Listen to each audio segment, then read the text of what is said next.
Shepard did everything right. More than we could have hoped for. Commander Shepard uncovered the truth. And still, it's not enough. We're at war. No one wants to admit it, but humanity is under attack. But they're sending him to fight Geth. Geth. We both know they're not the real threat. The Reapers are still out there. And it's up to us to stop them. The Council will never trust Cerberus. They'll never accept our help, even after everything humanity has accomplished. But Shepard, they'll follow him. He's a hero, a bloody icon. But he's just one man. If we lose Shepard, humanity might well follow. Then see to it that we don't lose him.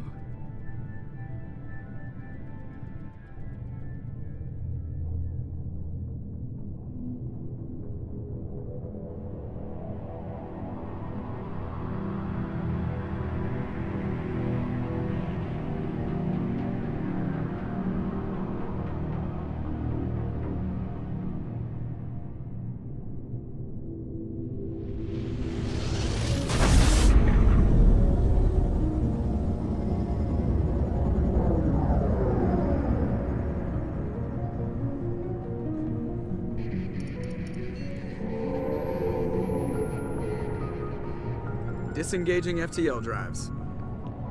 Emission sinks active. Board is green. We are running silent.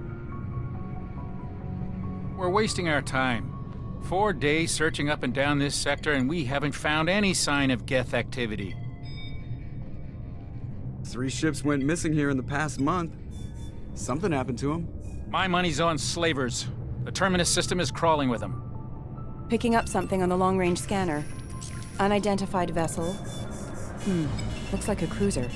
Doesn't match any known signatures.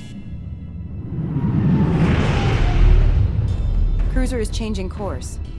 Now on intercept trajectory. Can't be. Stealth systems are engaged. There's no way a Geth ship could possibly... It's not the Geth. Brace for evasive maneuvers!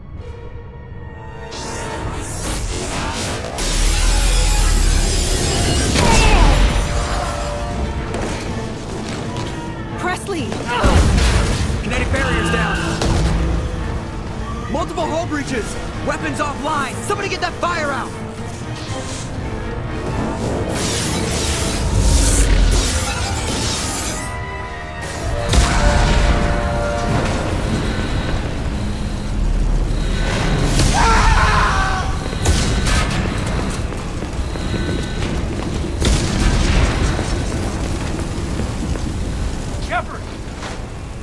Distress beacon is ready for launch. Will the Alliance get here in time?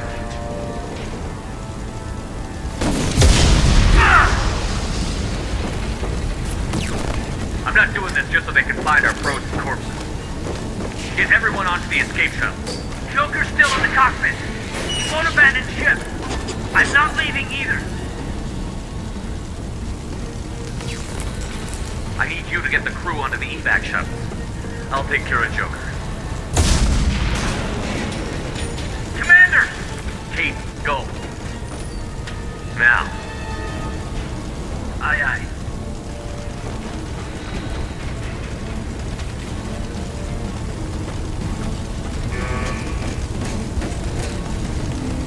Everybody in! Go! Go! Go!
Come on, Joker.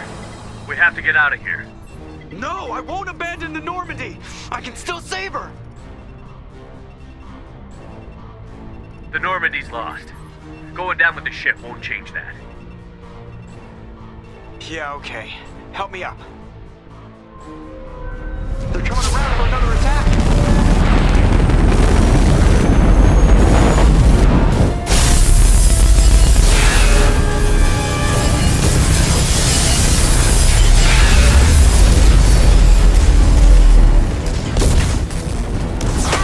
Watch the arm!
Just another routine mission.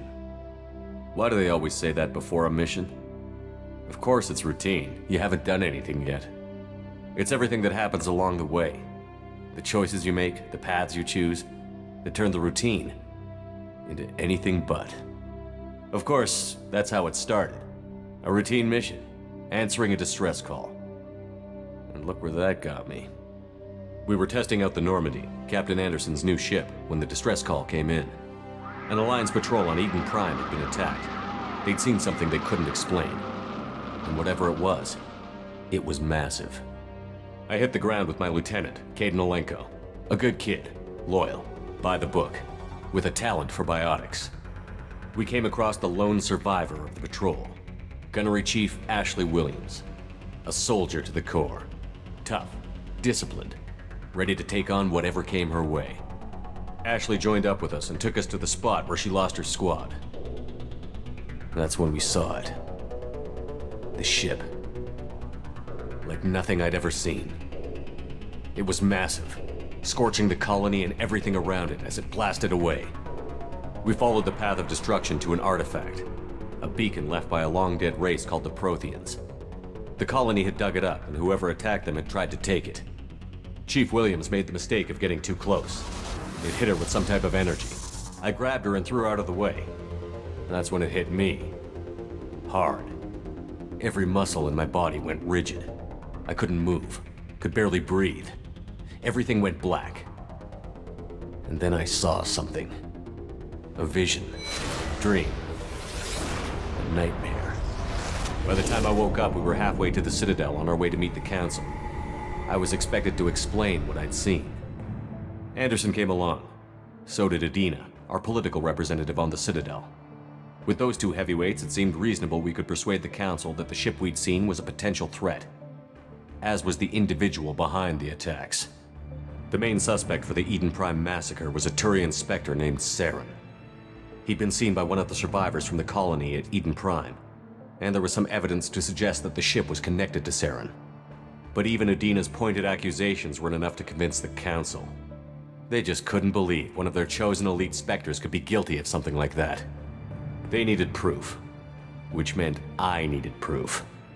Fortunately, I wasn't alone in my search. Garrus, another Turian, wanted to help. A top agent for Citadel Security. Despite orders from his superiors that he shouldn't get involved, he told me he was suspicious of Saren, and he had some useful leads. More importantly, he was willing to share them. That led me to Rex, the biggest, nastiest-looking Krogan bounty hunter I'd ever seen. He turned out to be more than just a brute. It was his intel that led to a fugitive with incriminating evidence on Saren. The fugitive turned out to be an energetic little Quarian named Tali. A tech expert with a knack for hacking, she'd procured some information on Saren. Evidence that proved Saren was dirty. Tali's evidence proved that Saren was responsible for the massacre on Eden Prime, and that the immense warship we'd spotted was in fact Saren's flagship. But it went much further. Saren was trying to find a way to bring back a race of sentient machines from dark space. Machines allegedly responsible for cleansing the galaxy of all organic life. These Reapers were blamed for wiping out all life 50,000 years ago, including the Protheans, then disappearing back through the mass relays to dark space, leaving no trace they'd ever been. That explained why Saren was after the beacon, and it made some sense out of my visions. But not much else. We couldn't convince the Council that the Reapers were a threat, but they agreed Saren had to be stopped. They stripped him of his Spectre status and gave me the honor of becoming the first human Spectre. My first task? Bring down Saren. Anderson decided to stay behind, giving up his ship, the Normandy. He told me I would need it more than he would. He also pointed me in a direction. Liara, a Prothean expert, adept in biotics, and maybe most importantly, daughter of Benezia, Saren's top lieutenant. And like most Asari, as beautiful as she is intelligent, and born with a unique ability to meld with other species. Liara was able to help me decipher some of the vision the beacon had given me. Nothing concrete, but it gave me some clues. And a new appreciation for the Asari. Her technique for accessing my vision was unexpected, but not at all unpleasant. Ashley was a little concerned about the connection I shared with Liara. As commander, I knew either relationship had the potential to interfere with the mission. I decided discretion was the better part of valor, and kept my focus on our goal, finding Saren. Thanks to Liara's help, we had our next lead, Benezia. Saren had taken her to Novaria, where he'd enslaved a dangerous race of insect-like creatures, the Rachni. He ordered Benezia to use the same technique Liara had used on me to extract information from the Rachni Queen. The Queen's drones were everywhere, and they weren't happy. We had to fight through hundreds of them to get to Benezia. By the time we arrived, Saren was gone, with the information. I tried to reason with Benezia, but Saren had indoctrinated her. He had somehow acquired the ability to control people's actions and wills. Benezia wouldn't surrender, and Liara was forced to watch her mother die in her arms. And I was left with an angry, dangerous Rachni Queen to deal with. She claimed her drones would do no harm if I released her. But the Rachni had terrorized the galaxy before. I couldn't do it. I wouldn't doom an entire species for past sins. And the Queen was true to her word. She left and took her army of drones with her. With Saren's top lieutenant dead, he was quickly running out of time and places to hide. I tracked him down at his base on Vermeer, but we soon learned it was more than a base of operations. It was a breeding ground. Saren was breeding an army of Krogan. He'd found a cure for the genophage, a disease inflicted on the Krogan to prevent them from breeding and taking over the galaxy. But the Krogan Saren was breeding were slaves, mindless beasts that obeyed Saren's will. I had to destroy the base, and all its research. Rex disagreed. Violently. Rex wanted the genophage cure for his people. I tried to convince him to help me destroy it, that these Krogan weren't real. But he wouldn't back down. Fortunately, Rex is smarter than he looks. He realized this wasn't the way to help his people, and that Saren was the real threat. When we finally got to the center of the base, I realized just how close Saren was to completing his plan. He was already in communication with the Reapers. Sovereign, Saren's flagship we'd all assumed was just a ship, was a Reaper. It spoke to me, threatened me. I could feel the menace it had for every living thing. It wanted me dead. It wanted us all dead. and I knew it was capable of doing just that. What I couldn't understand was why Saren would help it. But there was no time to think about it. Sovereign knew where we were. We had to destroy the base and get the hell out. I split up my team in 2 squads, sending Ash with one and Caden with the other as a distraction. We had a nuke, and we planned to use it. Before we could detonate the bomb, Saren showed up. We fought. I stalled him to make time for my team. And in talking to him, I realized the truth. It wasn't Saren who was indoctrinating everyone. It was Sovereign. The Reaper. And Saren was in deeper than all of them. He tried to convince me he was still in control, said he found a way to reduce the Reaper's influence, but he was kidding himself. Or believing the lies Sovereign was telling him. Before I could convince him to stop, he ran, leaving me just seconds to extract my squad mates. I tried, but I wasn't fast enough. I could only save one of them. Ash was a good friend, and a great soldier. But I had to choose, and I chose Caden. That was the last time Saren would slip away from me. I knew then, the next time we met, one of us would die. With my team mostly intact, we chased Saren and his army to Ilos, a long-lost planet that had once belonged to the Protheans. As we prepared for what we knew would be a desperate fight, I spoke to my crew. We were just one ship, against Saren's growing army. I assured them all that despite the odds, we could defeat him. I'd never tell anyone, but I had my doubts. Leaving Ashley behind had hardened my resolve, but revealed a soft spot in my defenses. How many more friends and allies would I be willing to sacrifice in order to stop Saren? We arrived on Ilos, close behind Saren. Once on the planet, we discovered a Prothean databank that helped me put the final pieces of my vision together. The Reapers had come 50,000 years ago, and every 50,000 years before that, each time purging the galaxy of life. The Protheans had fought and died, like every species before them. But a few survived long enough to leave a parting gift. The Protheans had discovered that the Citadel was the key to controlling the mass relays. By sabotaging the Citadel, they found a way to close the relays to dark space, slowing the Reaper's return, giving us the time we needed to find a solution to stop the Reapers once and for all. Saren knew this. He was leading his army to take control of the Citadel and re-establish the relays to dark space, bringing the waiting Reapers here to destroy us all. We followed him to the Citadel. It was intact, but heavily damaged. He had caught the Council fleets by surprise, and they were only now regrouping. And with Sovereign as his flagship, there was little hope the fleets could counterattack with enough strength to take back the Citadel. But Saren was done running, and I was done chasing him. As the Alliance and Citadel fleets battled Saren's army outside, I cornered the Turian bastard in the Citadel tower and confronted him. He died believing that the Reapers would save him. As I fought to regain control of the Citadel, the Council's flagship, the Destiny Ascension, fell under attack. Despite Saren's death, Sovereign and Saren's army continued to fight. The Council was aboard the Destiny Ascension, and they were requesting assistance. But I knew in order to help them, I would have to put our Human Alliance fleet in jeopardy. The Council had to be saved. They represented the hearts and minds of the galactic community. Without them, the fleets would be in disarray. Even with the Citadel back in my control, Saren defeated, and the Normandy leading the combined galactic fleet, the battle against Sovereign, a single Reaper, was relentless. It took the combined fleets of humanity and the other races, but in the end, Sovereign fell. But the costs were immense.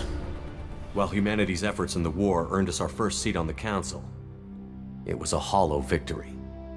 The Reapers were still out there. I knew the fight was far from over, but as the one who'd led the fight against Saren, I was given new responsibilities. The choice of humanity's first counselor was left for me to decide. On the one hand, Udina, the lifetime politician. Ruthless and ambitious, he would easily navigate the political landmines that would soon be put in front of him. The other choice, Captain Anderson, the career soldier. Tough but fair, but a friend, and someone I could trust. Both great leaders in their own right. Anderson didn't want the job, which was a sure sign he'd be perfect for it. No ambition to get in the way. The war was over. The threat had passed. In time, the Council would rebuild itself. The Citadel could be repaired. Even the pain of lost friends would fade. But none of that mattered if the Reapers were still out there. And if they were all as powerful as Sovereign, we had to find a way to stop them. I had to find a way. I gathered my crew, took my ship, and went in search of answers. Officially, the Council would only say I was assigned to cleanup duty, rooting out any remnants of Saren's army. Just another routine mission.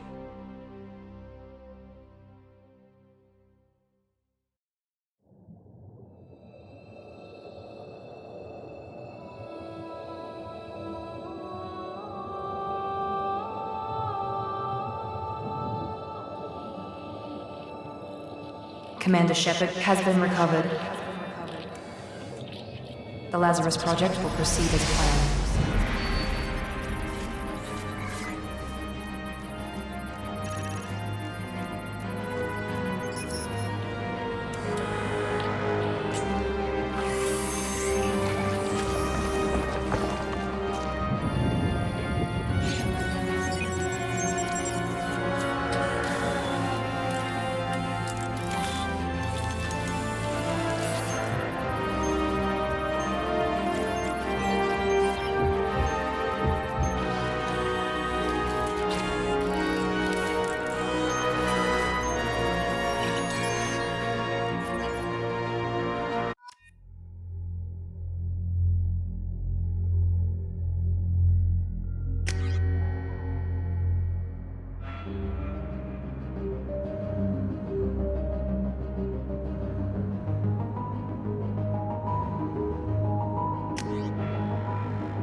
Something's wrong.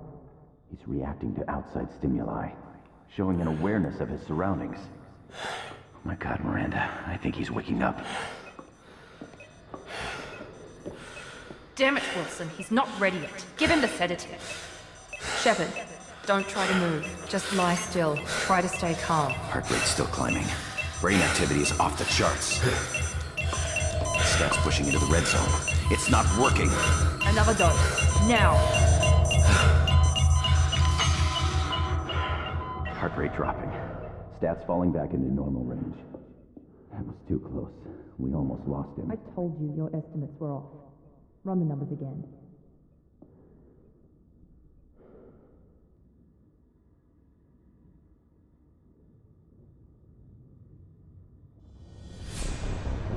Wake up, Commander.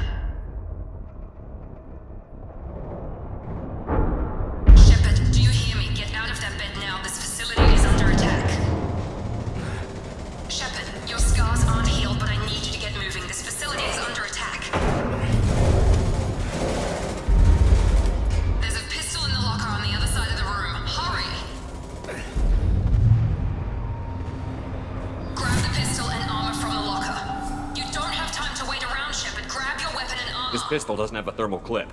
It's a med bay. We'll get you a clip from... Damn it! Those canisters by the door are going to blow. Get behind cover now. Keep your head down, Shepard. Shield yourself from the blast.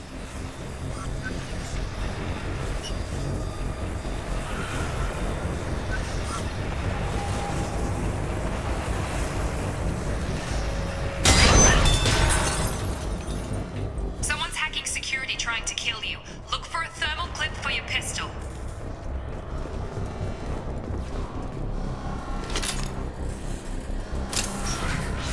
Looks like they set up a barricade to try holding the mechs off.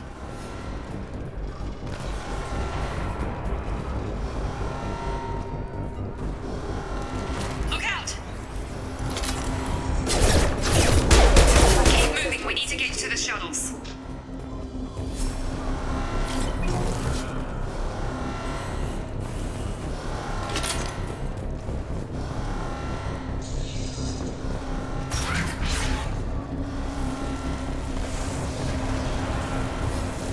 Shepard, security mechs are closing in on your position. Take cover.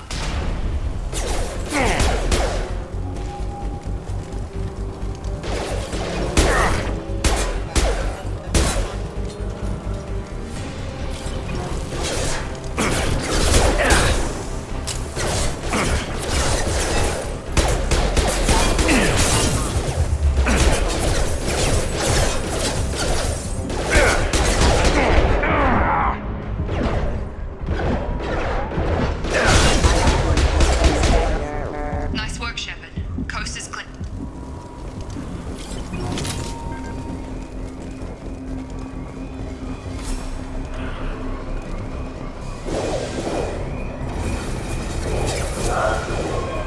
Don't waste time. I can't keep the mechs distracted for long.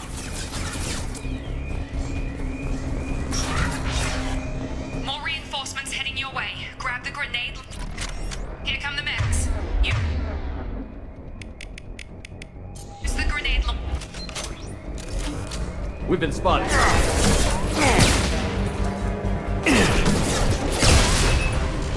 Take the elevator down one floor.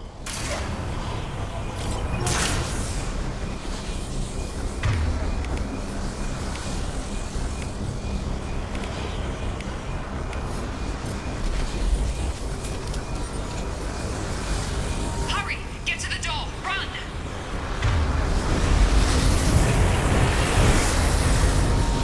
You're doing fine, Shepard. Head to the next room and I'll try to beat you. Shepard, read me. I've got them closing in on my position.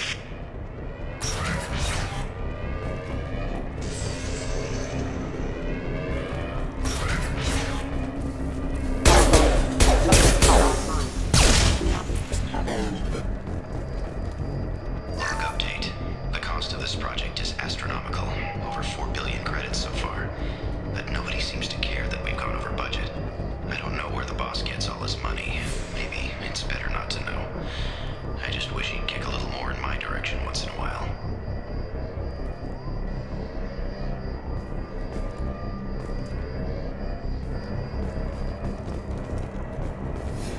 Progress is slow, but subject shows signs of recovery. Major organs are again functional, and there are signs of rudimentary neurological activity. In an effort to accelerate the process, we've moved from simple organic reconstruction of the subject to biosynthetic fusion. Initial results show promise.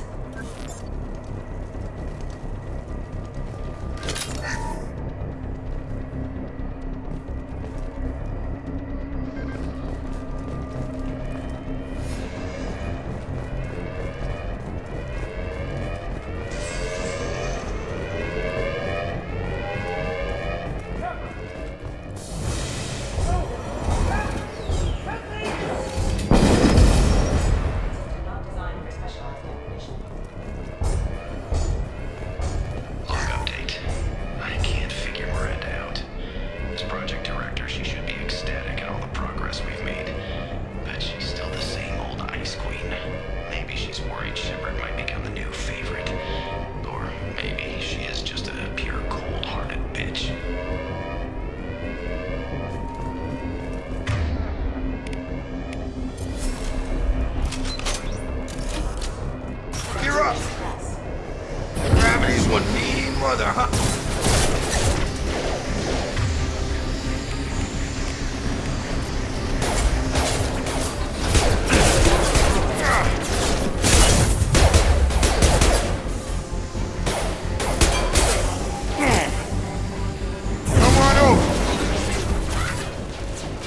doing here? Thought you were still a work in progress. Are you with Miranda? Yeah, sorry. I forgot this is all new to you right now. I'm Jacob Taylor. I've been stationed here for— Hostiles detected. Damn it!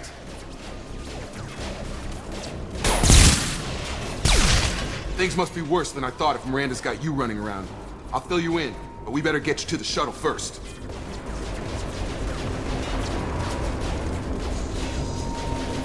What's with the mechs? Security. Usually they fight for us. Somebody must have hacked them. That should be impossible, unless you've got access. We've got to get you out of here, Shepard. I know this isn't the best time, but I'm sick of stumbling around when I don't know what's going on. Fair enough. I'll give you the quick version. You and your ship were attacked and destroyed. You were killed. Dead as dead can be when they brought you here. Our scientists spent the last 2 years putting you back together. You've been comatose, or worse, that whole time. Welcome back to your life. This doesn't look like an Alliance facility. It isn't. I can't say much more than that for now. The Alliance officially declared you killed in action. The whole galaxy thinks you're dead, and if we don't get to those shuttles, they'll be right. Were there any other survivors from the Normandy? I'll tell you what. You help me finish off these mechs, and I'll play 20 questions with you all day. We're low on thermal clips, but I'm a biotic. Just give the order when you want me to hit them with the good stuff. Firing.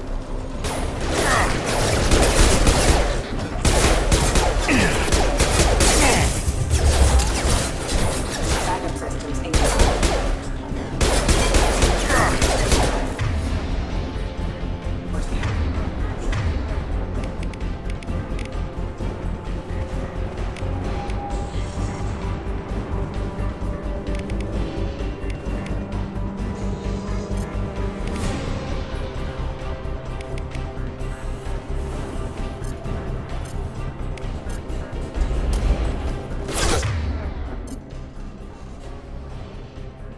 That's it. Okay. I promised I'd answer your questions. What do you want to know? You said they spent 2 years rebuilding me? How bad were my injuries? I'm no doctor, but it was bad. When I first saw you, you were nothing but meat and tubes. Anywhere else, they'd have put you in a coffin. But Project Lazarus was different. Cutting-edge technology. What do you mean? Cloning? Cybernetics? I don't know the details. You'd have to ask the scientists. But I'm pretty sure you're not a clone. They wanted to bring you back exactly as you were. You're still you. You just might have a few extra bits and pieces now. What do you mean? Cloning? I don't know the detail, but you're still you. You just might have a few extra bits and pieces now. What can you tell me about the project? Were there other test subjects? Project Lazarus only had one subject. The whole point was to bring you back. Just you. Even that was a challenge. 2 years. All the top scientists. The best technology money could buy. Do you know anything about this attack? Who's behind it? What they're after? Damned if I know. I was getting ready for some shut-eye, then bam! Bunch of explosions. Next thing I know, every damn mech in the place starts shooting at us. I'm guessing it had to be an inside job. You'd need top security access to hack all the mechs. The last thing I remember is the Normandy blowing up. Did anyone else make it? Just about everybody survived. A few servicemen from the lower decks didn't get out. Navigator Presley was killed by an explosion. But everyone else, including the non-Alliance crew, the Asari, Liara, and the Quarian, they all made it out alive. Do you know what any of them are doing now? I don't know, Commander. It's been 2 years. They've moved on. Left the Alliance. Could be anywhere. They were my team. If they knew I was alive, they'd come back. Maybe you can track them down after we get off the station. If we get off the station. What's your job here? Depends on who you ask. Technically, I'm Miranda's top lieutenant. But I'm just a soldier. I served 5 years in the Alliance before this. Now I'm in charge of the station's security. Usually a lot more dull than this. Normally I don't fire my gun unless it's target practice. When I first woke up, someone named Miranda was talking to me over the radio. We lost contact just before I ran into you. Miranda Lawson is the station's ranking officer. She led the Lazarus team. It was her job to bring you back to life, no matter what. Should have guessed she'd try to save you. She's not about to give up on you now. You said you lost contact. Could you tell what was happening? There was some gunfire and an explosion right before I lost her. She knows how to take care of herself. But I hope she's okay. What's the quickest way to those shuttles? Depends where the mechs are thickest. It's probably best if we... Check. Anyone on this frequency? Anybody still alive out there? Hello? Wilson, this is Jacob. I'm here with Commander Shepard. Just took out a wave of mechs over in D-Wing. Shepard's alive? How the hell? Never mind. You need to get him out of there. Get to the service tunnels and head for the network control room. Roger that, Wilson. Stay on this frequency. I think I remember a Wilson checking on me one time when I woke up. That's him. He's the chief medical tech. Answers directly to Miranda. Come on. The service tunnels are this way.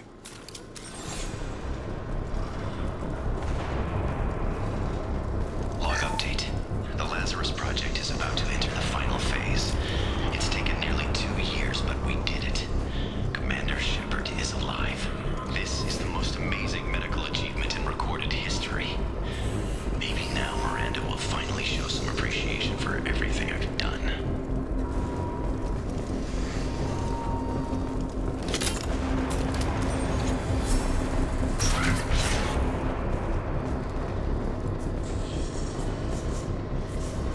Got it!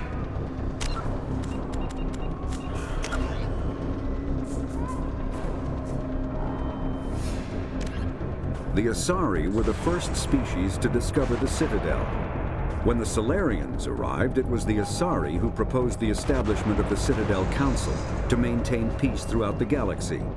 Since then, the Asari have served as the mediators and centrists of the Council. An all-female race, the Asari reproduce through a form of parthenogenesis.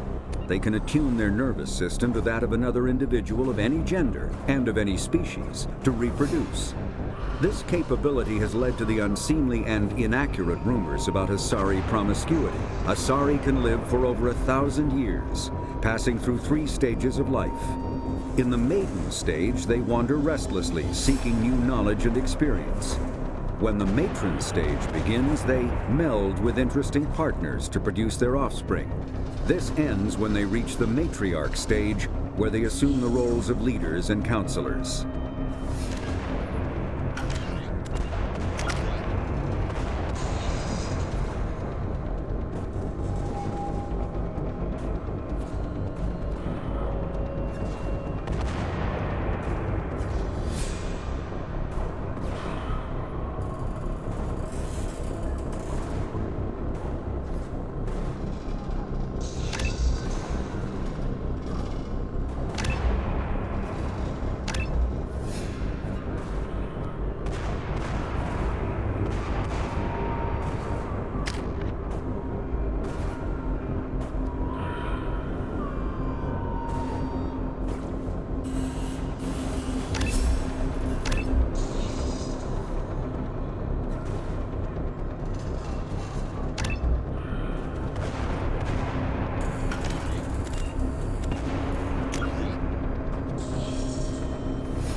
Sleep mode ended.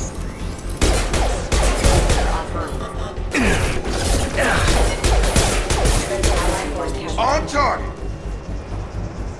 Damn it, Wilson. This room is crawling with mechs. The whole mechs. I'm doing the best I can.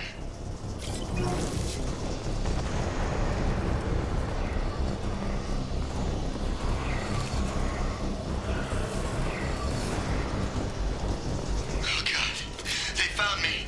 Help! Wilson, where are you? Server room B! Hurry! They're out of control! Up those stairs, Shepard. Oh God, I'm hit! They...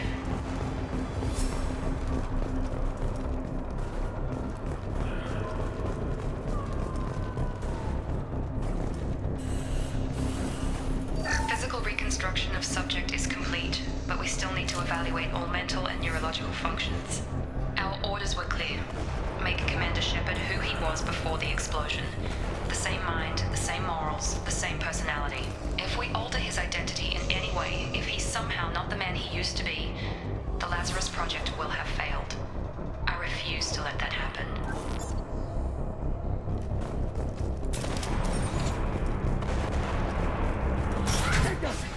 Shepard, down here! Bastards got me in the leg! We need to get off this station. I'm not going anywhere till someone fixes my leg. Should be some Medi-gel in the first aid station on the wall. Hopefully there's enough to get him up and moving again. Grab the Medi-gel from the first aid station on the wall.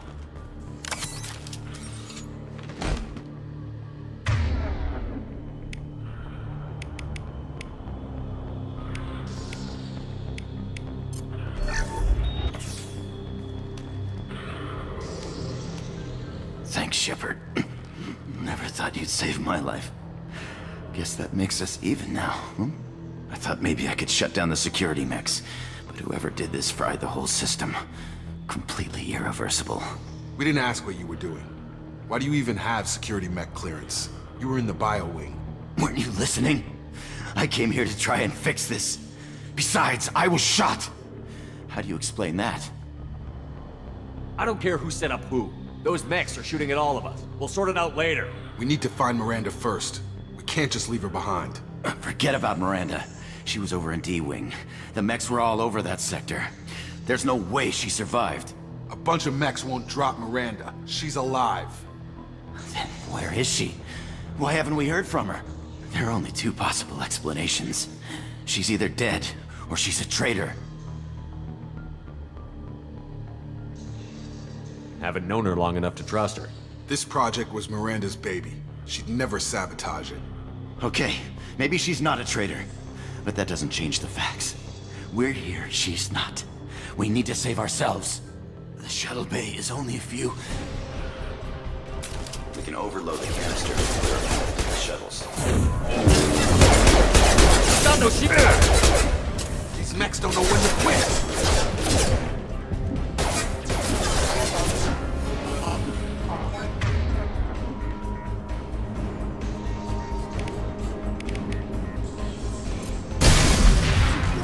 That's it. Let's get out of here. Okay, we took him down. But this is getting tense. Shepard, if I tell you who we work for, will you trust me? This really isn't the time, Jacob. We won't make it if he's expecting a shot in the back. If you want to piss off the boss, it's your ass, Jacob. The Lazarus Project, the program that rebuilt you. It's funded and controlled by Cerberus.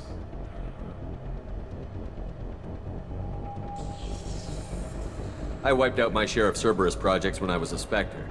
Back then, they were trying to kill me. Why the change of heart? Those answers are way above my pay grade. But basically, things change. The Alliance declared you dead. They gave up. Cerberus spent a fortune to bring you back. Look, I'd be suspicious too. But right now, we have to work together. I thought you deserved to know what's what. Once we're off the station, I'll take you to the elusive man. He'll explain everything. I promise.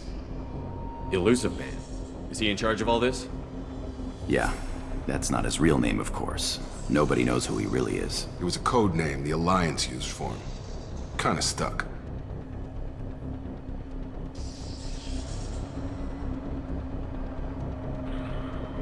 Well, if I won't get any more answers here, let's get moving. It's not much farther to the shuttle bay.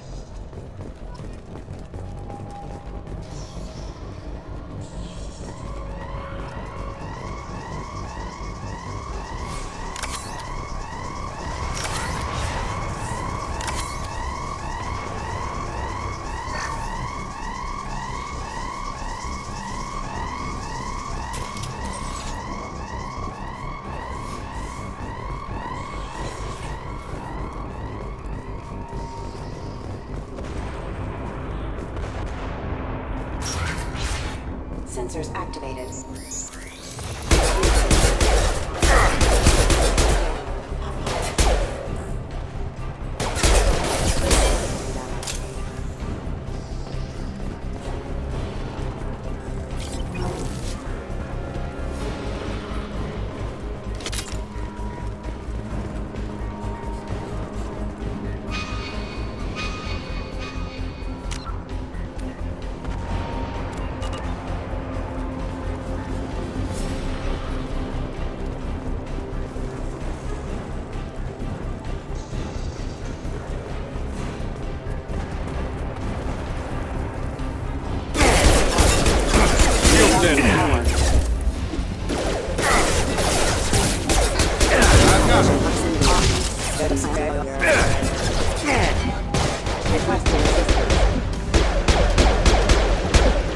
Target down!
Subject has been recovered, but the damage is far worse than we initially feared. In addition to the expected burns and internal injuries from the explosion, subject has suffered significant cellular breakdown due to long-term exposure to vacuum and sub-zero temperatures.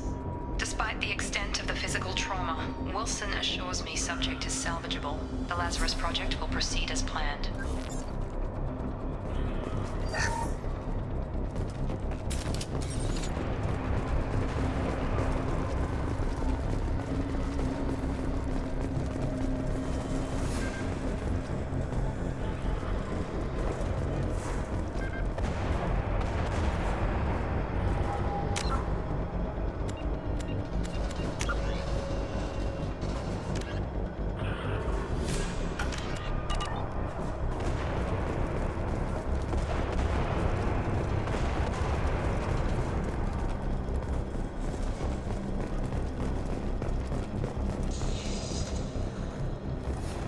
Come on, through here.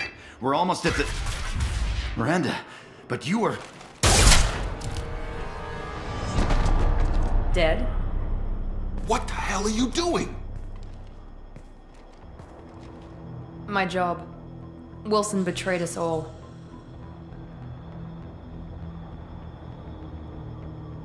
You should have taken him alive. See what he knew. Too risky. I've put too much time and effort bringing you back to life to let you get killed now. You really think Wilson's capable of that? Not anymore. Even if you're sure, did he deserve that welcome? He sabotaged the security systems, killed my staff, and he would have killed us. You sure about that, Miranda? We've known Wilson for years. What if you're wrong? I'm never wrong. I thought you'd have learnt that by now, Jacob. If you say so. What's our next step? We get on the shuttle and go. My boss wants to speak to you. You mean the elusive man? I know you work for Cerberus. Ah, Jacob. I should have known your conscience would get the better of you. Lying to the commander isn't the way to get him to join our cause. Well, since we're getting everything out in the open, is there anything else you want to ask before we go, Commander? Convenient that you show up as we're leaving. Where were you during the attack? Besides trying to save your life? Wilson figured out I was helping you and he sent an army of mechs to take me out. I got here as soon as I could. Probably a little too soon if you ask Wilson. What about the rest of the people on the station? This is the evac area. If they're not here now, they're not coming. We can't leave without knowing for sure. We We need to go back and look. Don't you get it? The only one worth saving is you. Everyone else is expendable. She's right. We all knew the risks when we signed up. Without you, there's no point to any of this. Where are we going? Another Cerberus facility. The elusive man is waiting for you there. I'm not sure I trust you. This is the only shuttle off the station. You want to stay and rot with the mechs? Be my guest. You're the Lazarus Project's director, aren't you? That's right. I put 2 years of my life into this project. Into you. What does Cerberus want from me? Maybe you should ask the elusive man when you meet him. He poured virtually unlimited resources into Lazarus. Obviously, he has some kind of plan for you. I've had enough of this station to last a lifetime. Or 2, in your case. Come on.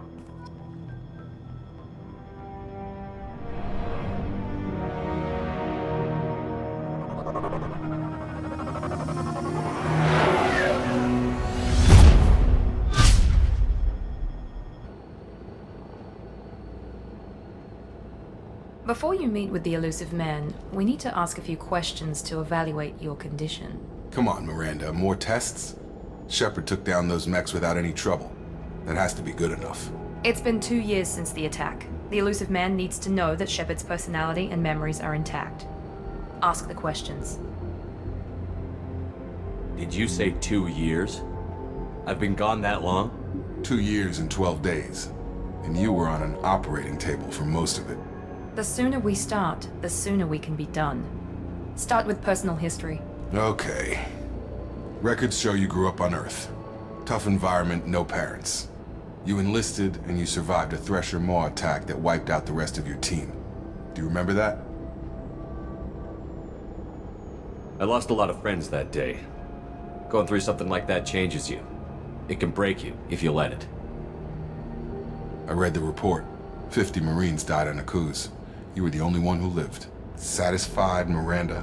Almost. Let's try something more recent. Vermeer, where you destroyed Saren's cloning facility. You had to leave one of your squad behind to die in the blast. Gunnery Chief Ashley Williams was killed in action. It was your call. Why did you leave her behind? I left a friend to die that day, and I didn't do it casually. But I had to save as many people as I could. Ash gave her life for the rest of the team. Without her, I couldn't have stopped Saren. She died a hero. I understand, Commander, and I wasn't judging your decision. Everybody at Cerberus knows that cloning facility had to be destroyed. There are other tests we really should run. Come on, Miranda. Enough with the quizzes. The memories are there, and I can vouch for Shepard's combat skills personally. I suppose you're right. We'll have to hope the elusive man accepts our little field test as evidence enough.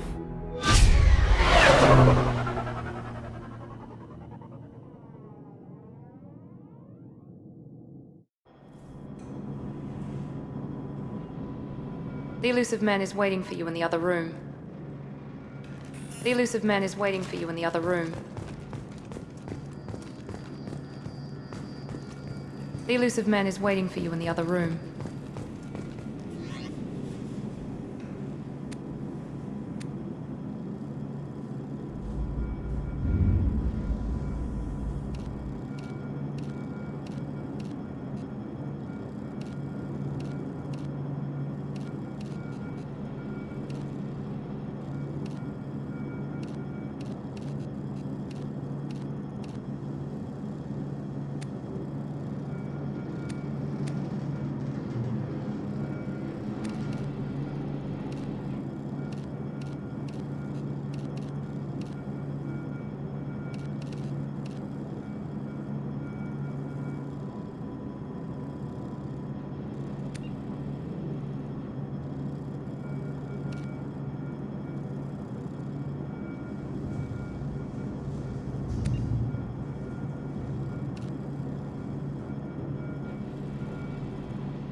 Commander Shepard. Elusive man. I thought we'd be meeting face to face. A necessary precaution. Not unusual for people who know what you and I know.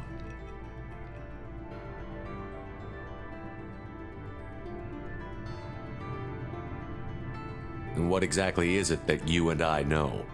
That our place in the universe is more fragile than we'd like to think. That one man, one very specific man, might be all that stands between humanity and the greatest threat of our brief existence. The Reapers.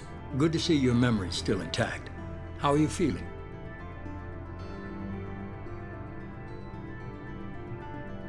I noticed a few upgrades. I hope you didn't replace anything really important. We tried to keep you as intact as possible. We need Shepard, just as you were when you defeated Sovereign. What are the Reapers doing that made you decide to bring me back? We're at war. No one wants to admit it, but humanity is under attack. While you've been sleeping, entire colonies have been disappearing. Human colonies. We believe it's someone working for the Reapers, just as Saren and the Geth aided Sovereign. You've seen it yourself. You bested all of them. That's just one reason we chose you. Fighting a war doesn't seem like Cerberus. Why are you involved? We're committed to the advancement and preservation of humanity. If the Reapers are targeting us, trying to wipe us out, Cerberus will stop them. If we wait for politicians or the Alliance to act, no more human colonies will be left. Sovereign was trying to harvest all life in the galaxy. Why would the Reapers target a few human colonies? Hundreds of thousands of colonists have vanished. I'd say that fits the definition of harvesting. Nobody's paying attention because it's random, and the attacks occur in remote locations. I don't know why they've suddenly targeted humanity. Maybe you got their attention when you killed one of them. Fighting a war doesn't seem like Cerberus. Why are you involved? We're committed to the advancement and preservation of humanity. If the Reapers are targeting us, trying to wipe us out, Cerberus will stop them. If we wait for politicians or the Alliance to act, no more human colonies will be left. If what you say is true, if the Reapers are behind this, I'd consider helping you. I'd be disappointed if you accepted any of this without seeing for yourself. I have a shuttle ready to take you to Freedom's Progress, the latest colony to be abducted. Miranda and Jacob will brief you. What do you think I'll find there? If I knew that, I wouldn't need to send you. Find any clues you can. Who's abducting the colonies? Do they have any connection to the Reapers? I brought you back. It's up to you to do the rest.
Freedom's Progress colony was once a typical Alliance settlement, but following complete communications blackout and its apparent destruction, is now a lightning rod for anxiety and dread in the galactic human community. The communications blackout followed an upgrade of the colony's small military force, supplemented by mechs and security drones, with high-powered, tower-mounted Guardian lasers. Colonists complained about construction cost overruns, delays, noise, and damage to the local environment. They also feared the defense array could be seen as provocative to their world's neighbors. Such fears may not have been baseless. Authorities have still offered no explanation for the communications blackout, fueling rumors of plagues, natural disasters, or a cult-inspired mass suicide. Located in strategically insignificant space, Freedom's Progress colony had once offered residents spectacular rainbows, lush marshlands, and stunning mountain ranges. Its potential as an agricultural settlement and tourism wonderland rivaled that of any Alliance colony.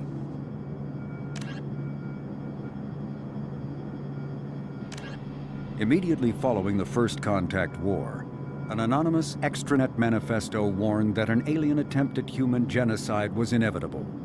The manifesto called for an army, a Cerberus, to guard against invasion through the Charon Relay. Derided as survivalist rhetoric written by an elusive man, the manifesto and its anonymous author soon fell off the media radar. But in 2165, terrorists stole antimatter from the SSV Geneva. The sole figure arrested named his sponsor Cerberus. Throughout the 2160s and 2170s, alleged Cerberus agents assassinated politicians, sabotaged starships bearing Ezo, and conducted nightmarish experiments on aliens and humans. Denounced as human supremacist, Cerberus calls itself human survivalist. Counter-terror experts speculate Cerberus may have changed leadership with its recent shift to stockpiling ships, agents, and weapons. Whether he, she, or they, the elusive man hides his finances hidden behind shell companies. Few doubt he will kill anyone attempting to expose him. The reclusive tycoon calling himself the elusive man is a human nationalist focused on advancing human interests, whatever the cost to non-humans. The Citadel Council regards him as a fanatic, posing a serious threat to galactic security.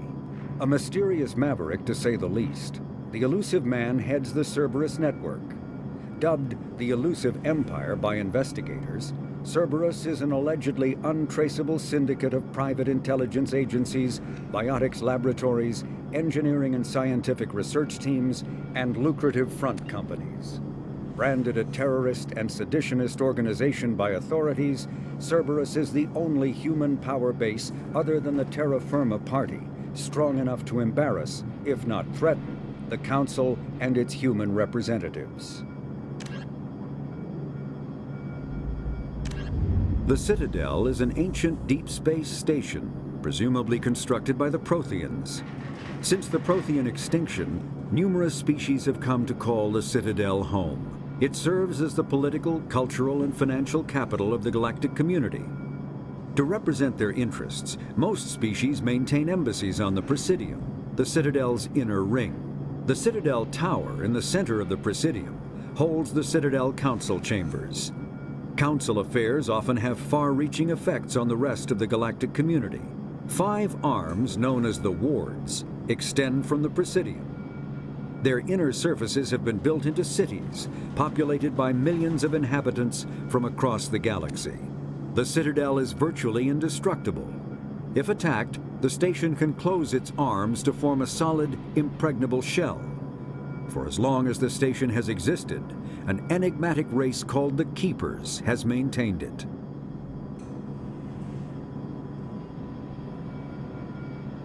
Spectres are agents from the Office of Special Tactics and Reconnaissance, and answer only to the Citadel Council. They are elite military operatives, granted the authority to deal with threats to peace and stability in whatever way they deem necessary. They operate independently or in groups of 2 or 3.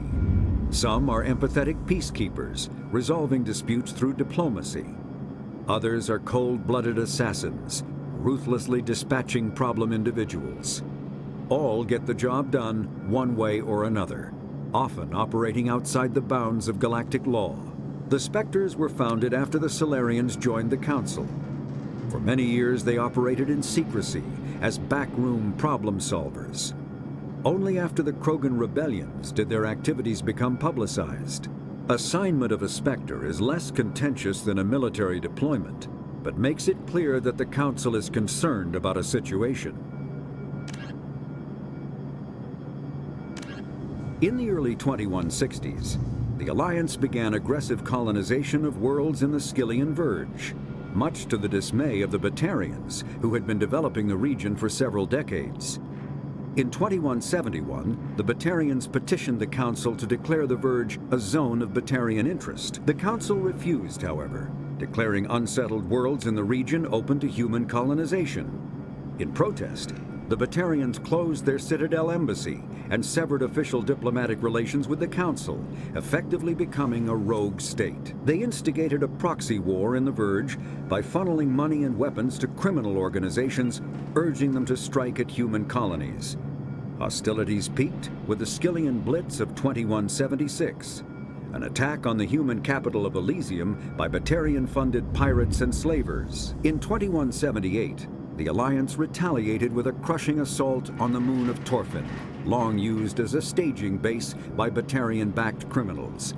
In the aftermath, the Batarians retreated into their own systems and are now rarely seen in Citadel space. The Elcor are a Citadel species native to the high-gravity world Dakuna. They are massive creatures, standing on 4 muscular legs for increased stability. Elcor move slowly, an evolved response to an environment where a fall can be lethal. This has colored their psychology, making them deliberate and conservative. Elcor's speech is ponderous and monotone. Among themselves, scent, slight movements, and sub-vocalized infrasound convey shades of meaning that make a human smile seem as subtle as a fireworks display. Since their subtlety can lead to misunderstandings with other species, the Elcor often go out of their way to clarify when they are being sarcastic, amused, or angry.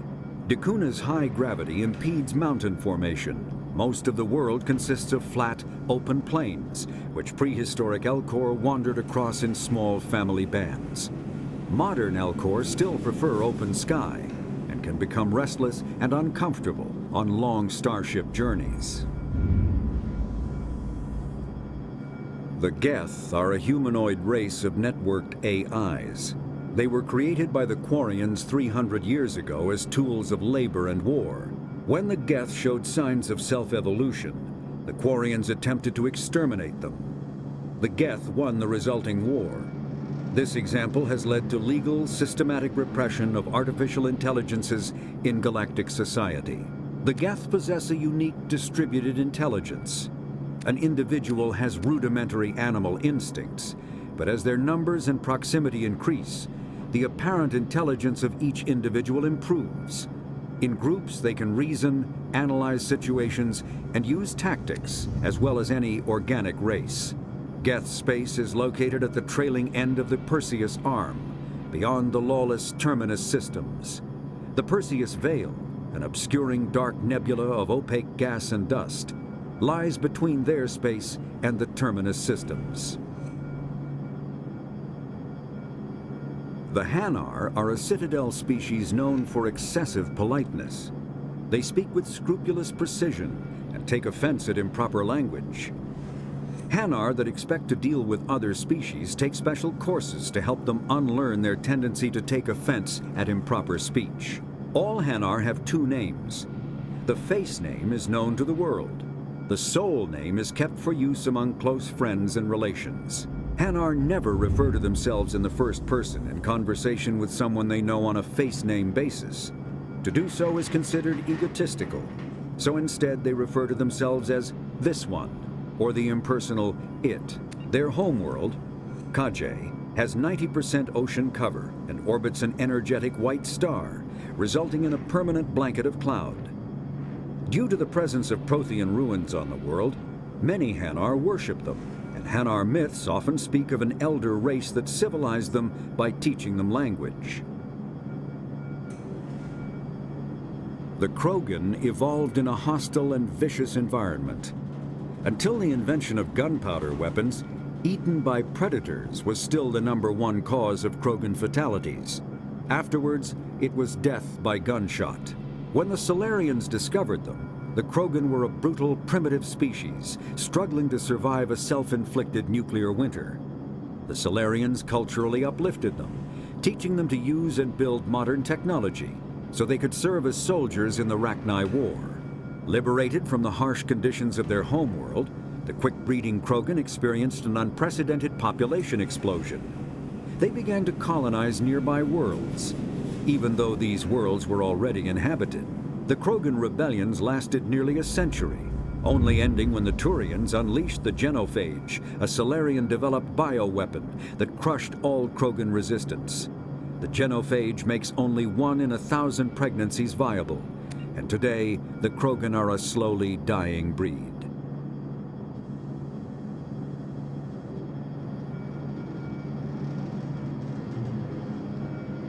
Driven from their home system by the Geth nearly 3 centuries ago, most Quarians now live aboard the Migrant Fleet, a flotilla of 50,000 vessels ranging in size from passenger shuttles to mobile space stations.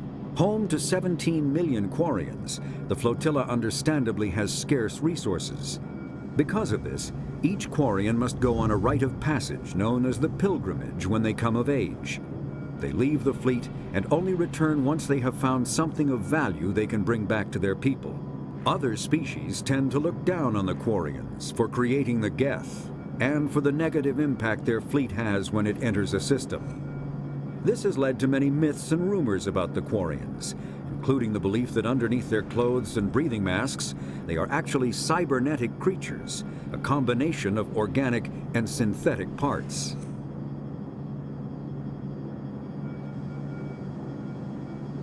A myth common to several cultures in the galaxy. Reapers were imagined to be space monsters who consumed entire stars. Archaeologists and mythologists attempting to uncover sources for such myths have yielded little, except interstellar religious themes of all-consuming devils common to primitive cultures. The Volus are a member species of the Citadel with their own embassy, but they are also a client race of the Turians. Centuries ago, they were voluntarily absorbed into the hierarchy, effectively trading their mercantile prowess for Turian military protection. Erun, their homeworld, lies far beyond the normal life zone of its star. However, the world has a high-pressure greenhouse atmosphere that traps enough heat to support an ammonia-based biochemistry. As a result, the Volus must wear pressure suits and breathers when dealing with other species, as conventional nitrogen-oxygen air mixtures are poisonous to them, and in the low-pressure atmospheres tolerable to most species, their flesh will actually split open. Volus culture is tribal, bartering lands and even people to gain status. This culture of exchange inclines them to economic pursuits. It was the Volus who authored the Unified Banking Act, and they continue to monitor and balance the Citadel economy.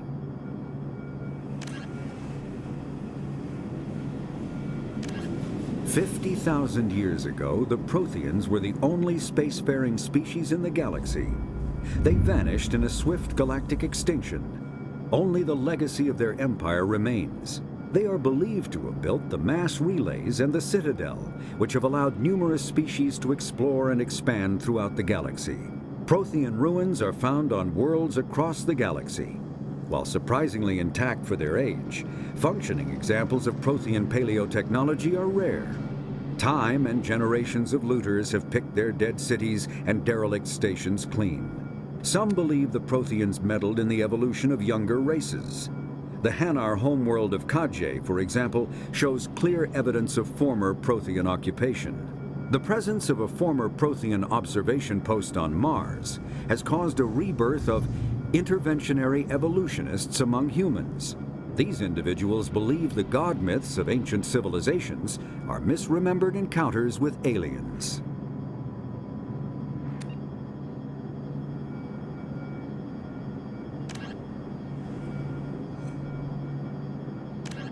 The Asari were the first species to discover the Citadel.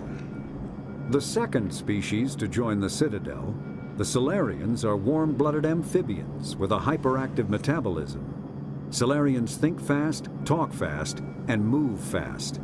To Solarians, other species seem sluggish and dull-witted. Unfortunately, their metabolic speed leaves them with a relatively short lifespan. Solarians over the age of 40 are a rarity. The Solarians were responsible for advancing the development of the primitive Krogan species to use as soldiers during the Rachni Wars. They were also behind the creation of the genophage bioweapon the Turians used to quell the Krogan rebellions several centuries later. Solarians are known for their observational capability and non-linear thinking. This manifests as an aptitude for research and espionage. They are constantly experimenting and inventing, and it is generally accepted that they always know more than they are letting on. Roughly 1,200 years ago, the Turians were invited to join the Citadel Council to fulfill the role of galactic peacekeepers. The Turians have the largest fleet in Citadel space, and they make up the single largest portion of the Council's military forces. As their territory and influence has spread, the Turians have come to rely on the Solarians for military intelligence and the Asari for diplomacy. Despite a somewhat colonial attitude towards the rest of the galaxy, the ruling hierarchy understands they would lose more than they would gain if the other two races were ever removed. Turians come from an autocratic society that values discipline and possesses a strong sense of personal and collective honor. There is lingering animosity between Turians and humans over the First Contact War of 2157, which is known as the Relay 314 incident to the Turians. Officially, however, the two species are allies, and they enjoy civil, if cool, diplomatic relations.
glad the elusive man convinced you to join us, Commander.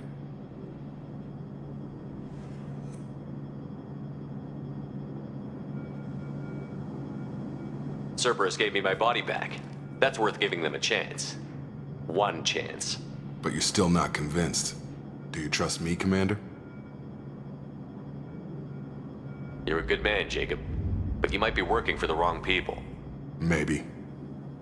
But I thought the same when I was with the Alliance. That's why I'm here now. Do you know anything about this colony we're going to? It's called Freedom's Progress. Don't know much else. I guess we'll find out when we get there. You said you served in the Alliance? 5 years in total. Stationed all over the galaxy. Even spent a couple of years as a Corsair. I've never heard of the Corsairs. It was an Alliance initiative. They hired independent starship captains and used them for missions that fell outside official Alliance jurisdiction. Technically, we weren't part of the Alliance. If we ever got caught, they could disavow any knowledge of us. We were supposed to be free from restrictions and rules. But there was still enough red tape to sink a cruiser. I finally just gave up. Why did you join Cerberus? I guess I just got tired of never making a difference. So much of what we did in the Alliance seemed pointless. I thought things would change after the attack on the Citadel. Humanity was finally invited to join the Council, but nothing changed. Politics, bureaucracy, same bullshit, different leaders. Cerberus is different. When colonies go missing, we don't commission a team to write a report to figure out what the hell to do about it. We just go and find out. That's all for now. Yes, sir.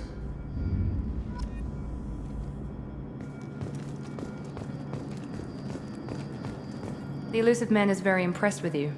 I'm eager to see if you can live up to his expectations on this mission. I never got a chance to say how much I appreciated what the Lazarus Project did for me. I just hope it was worth it. A lot of people lost their lives on that station. We have to work together here. Your attitude isn't helping anything. I have the utmost respect for your abilities, Shepard. It's your motivations that concern me. I believe in what Cerberus stands for. Only time will tell if you prove to be an asset or a liability to our cause. What can you tell me about this colony we're going to? Freedom's Progress? It's a typical human settlement in the Terminus systems. They had a small military force for protection supplemented by mechs and security drones. Average in almost every way, really. Completely unremarkable. Until the disappearance. Any thoughts on what we might run into there? A lot of empty buildings and one giant mystery. I'd like to know more about the Lazarus Project from the person in charge. I wasn't in charge. The elusive man was. If I was running the show, would have done a few things differently. What would you have changed? To start, I would have implanted you with some type of control chip. But the elusive man wouldn't allow it. He was afraid it might affect your personality, alter your character somehow. He wouldn't let us do anything that might limit your potential in any way. Can't say I like the idea of being brought back to life with a control chip in my brain. The elusive man is taking an incredible risk with you. I just hope his gamble pays off. Tell me a little about yourself. Worried about my qualifications? I can crush a mech with my biotics or shoot its head off at 100 yards. Take your pick. Did you and Jacob serve together in the Alliance? No, the elusive man recognized my potential and recruited me at a young age. How old were you? Old enough to know this is what I wanted. I was trying to get to know you as a human being. I'm not looking for a friend, Shepard. Stay focused on the mission. It's obvious you're not interested in talking. We've got an assignment. We can talk about it or we can do it.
We should be there shortly, Shepard.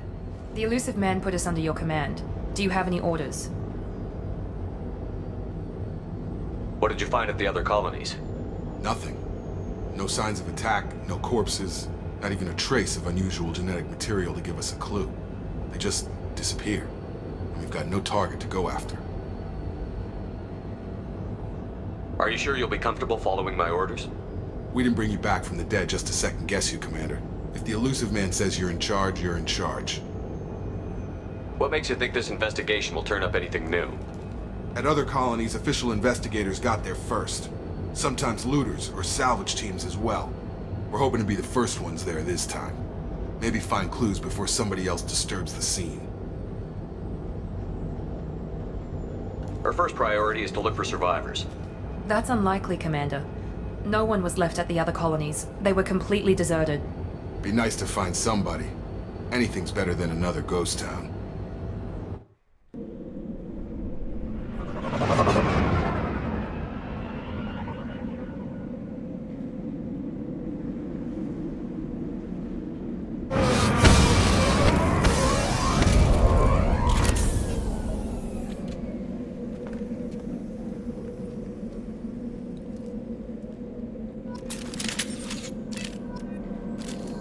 That's all of them.